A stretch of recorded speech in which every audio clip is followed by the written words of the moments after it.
Hello दोस्तों, स्वागत है आप सभी का हमारे चैनल में। आज हम कहानी सुनने जा रहे हैं पंचतंत्र की, जिसका शीर्षक है हाथी और चतुर खरगोश।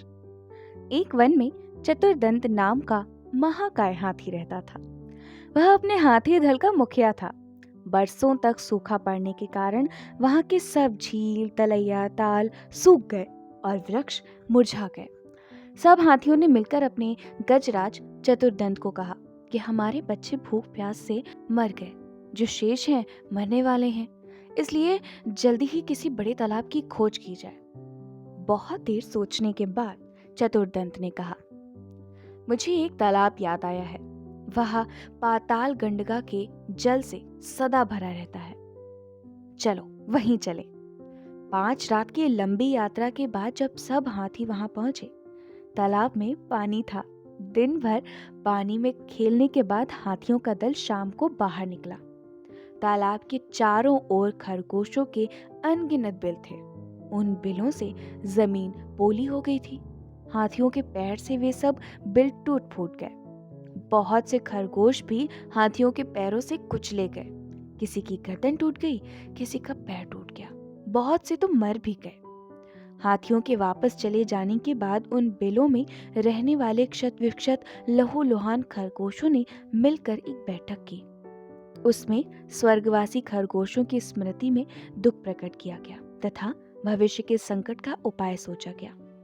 उन्होंने सोचा, आसपास अन्यत्र कहीं जल न होने के कारण ये हाथी अब हर रोज इसी तालाब में आया करेंगे और उनके बिलों को अपने पैर से रौंदा करेंगे। इस प्रकार 2-4 दिनों में ही हम सब खरगोशों का वंश नाश हो जाएगा।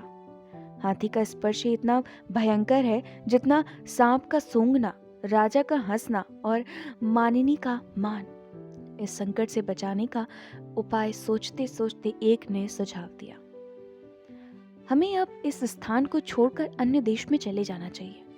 यह परित्याग ही सर्वश्रेष्ठ नीति है। एक का परित्याग परिवार के लिए, परिवार का गांव के लिए, गांव का शहर के लिए और संपूर्ण पृथ्वी का परित्याग अपनी रक्षा के लिए करना पड़े तो भी कर देना चाहिए। किंतु दूसरे खरगोशों ने कहा, हम तो अपने पिता पितामह की भूमि को ना छोड़ेंगे। कुछ ने उपाय सुझाया कि खरगोशों की ओर से एक चतुर्दूत हाथियों के दलपति के पास भेजा जाए। वह उससे यह कहे कि चंद्रमा में जो खरगोश बैठा है उसने हाथियों को इस तालाब में आने से मना किया है। संभव है चंद्रमा स्थित खरगोश की बात को वह मान जाए। बहुत विचार के बाद लंबकर्ण नाम के खरगोश को दूत बनाकर हाथियों के पास भेजा गया।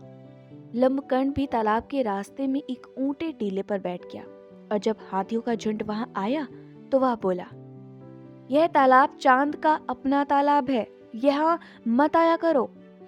गजराज बोले, तू कौन है? लंबकर्ण, मैं चांद में रहने वाला खरगोश हूँ। भगवान चंद्र ने मुझे तुम्हारे पास यह कहने के लिए भेजा है कि इस तालाब में तुम मत आया करो। गजराज ने कहा, जिस भगवान चंद्र का तुम संदेश लाए हो वह इस समय कहाँ है? लंबकर्ण बोला, इस समय वह तालाब में है। कल तुमने खरगोशों के बिलों का नाश कर दिया था। आज वे खरगोशों की विनती सुनकर यहाँ आए हैं। उन्हीं ने मुझे तुम्हारे पास भेजा है। गजराज बोले, ऐसा ही है तो मुझे उनके दर्शन करा दो, मैं उन्हें प्रणाम करके वापस चला जाऊंगा। लंबकर्ण अकेले गजराज को लेकर तालाब के किनारे पर ले गया। तालाब में चांद की छाया पड़ रही थी। गजराज ने उसे ही चांद समझकर प्रणाम किया और लौट पड़ा। उस दिन के बाद कभी हाथियों का दल तालाब के किनारे नहीं आया।